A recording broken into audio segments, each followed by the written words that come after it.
Yo, what's up? Sir Rex Motovlog. Good morning mga katropa. So, ayan, nandito tayo ngayon sa Hidden Camp. Ayan, sa may Indang mga katropa, Indang, Cavite. So, galing tayo ng Muntinlupa. Nanggaling Muntinlupa, diretso lang tayo ng MSR. And then, kumanan tayo sa Binyan, Governor's Drive. Pagdating ng Governor's Drive, kumaliwa tayo sa 13 Indang Road, just diretso bayan. Ayan, makikita na ng Hidden Camp ng Indang mga katropa. Ayan, so mapapansin nyo masyadong tirik. Ang ganda ng talagang presko at maaliwalas. Medyo walang mga guests mga katropa. Siguro meron dyan mga tatlo, tapos mga tropa, mga group, couples tatlo, tapos group. Yun lang yung nakita ko. Tapos may mga nagpupukpok dyan kasi nga may ginagawang cottage. Tapos yung pababa ay sobrang tirik at talagang sakit sa paa dahil nga medyo inaatake tayo ng gout mga katropa. Ayan, ayan. So kung makikita nyo, lima lang kami kasi yung isang katropa natin ay may date, pero susunod yan lang kami. Ayan. So ayan, may cottage yan. Maganda yung cottage. Pang couple lang talaga siya. Pwede rin mag-overnight dito mga katropa.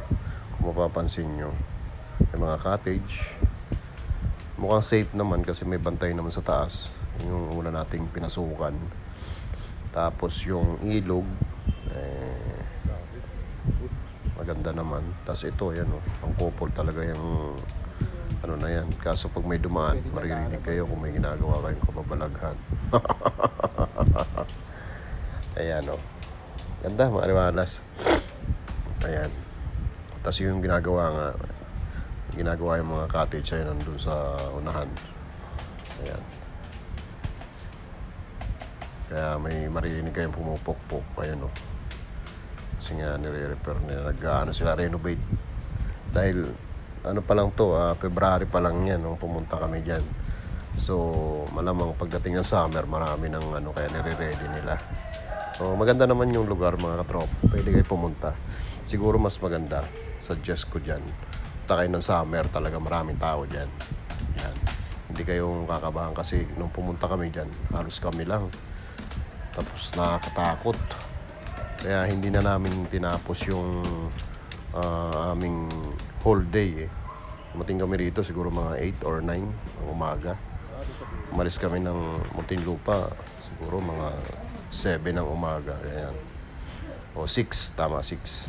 Tapos yun na nga. So kakabahan kayo kasi kayo lang yung nandyan. Nakakatakot. Hindi na namin tinapos. Pagkatapos namin maligo, kain, ay sumibat na kaagad kami kasi hindi ako mapakali. Siyempre may kasama akong dalaga at saka yung misis ko, diba? Tapos mga construction nandiyan. Tapos wala talaga akong makitang tao. May nakita ko 2 couple. Tapos yung 6 na mga magtutropa, magpa-partner din. Sila lang yung kasabay namin naligo na medyo nagiinuman na mga nakainom na rin. So sabi ko hindi tayo safe dito. Kinabahan ako. So yun lang mga katropa. Sana nagustuhan nyo ang ating video at magandang hapon. Ingat kayo lagi. God bless. Bye bye. Brum brum.